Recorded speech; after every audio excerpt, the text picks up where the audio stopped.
ឲ្យតែបានជួបគ្នាស្នេហ៍ចិត្តបងនឹងប្រា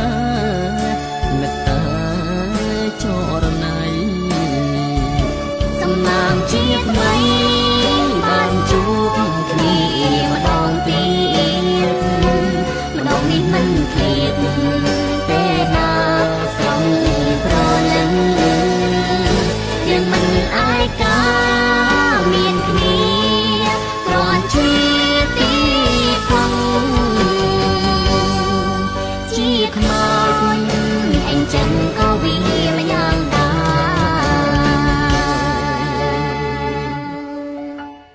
ហេតុអ្វីរូបខ្ញុំមានទុកខំគេទុកអើយកានទ្វេឪពុកនេះជេរគ្មានត្រាប្រណី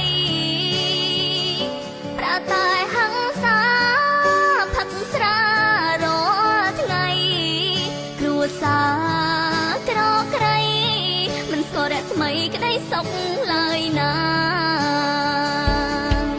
បងភ្នែកឈឺចាប់និយាយមិនបានឈឺចិត្តឈឺប្រាណមិនសុខសានគួរឲ្យអង្ចាមានតែពួនយំទៅស្បាយទុកខាជីវិតខ្លោចផ្សាព្រះអើយមេត្តាមកជួយខ្ញុំផងមិននឹកស្មានចង់ថាបានជួបប្រថ្លៃចិត្តមកភាំងក្តីបីបងត្រករូបអូនសាបាយក្នុងចិត្តរីករាយកូនឡខ្សែកចំណងចង់អនុសាស្នេហ៍អូននឹងបងជាស្នេហ៍អមតៈបេះដូងបានឆ្លាក់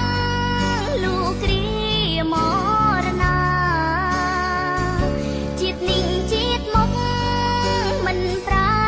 សាវាស្មោះនឹងស្នេហាបងហើយនឹងស្រីស្ដាយអើយសែនស្ដាយមិនបានជួបគ្នាទ្រង់ធ្លាប់ទ្រាំគ្រាកាយរងវេទនាស្លាប់ទាំងក្មេងខ្ចីបងអើយកុំយំនឹកអូនធ្វើអ្វីធ្វើម្ដេចនិស្ស័យអូននឹងចរណៃជួបបានត្រឹមនឹងបងមិន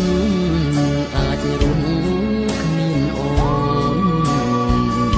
ទោះរូបបងសូនក៏បងព្រមដែរ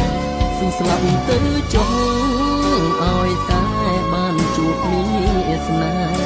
ចិត្តបងនឹងប្រាមេត្តាចរណៃសំណាងជាថ្មីបានជួបគ្នាម្ដងទៀតម្ដងនេះមិនឃ្លាតពេលណាស្រងប្រលឹងយើងមិនអាយកា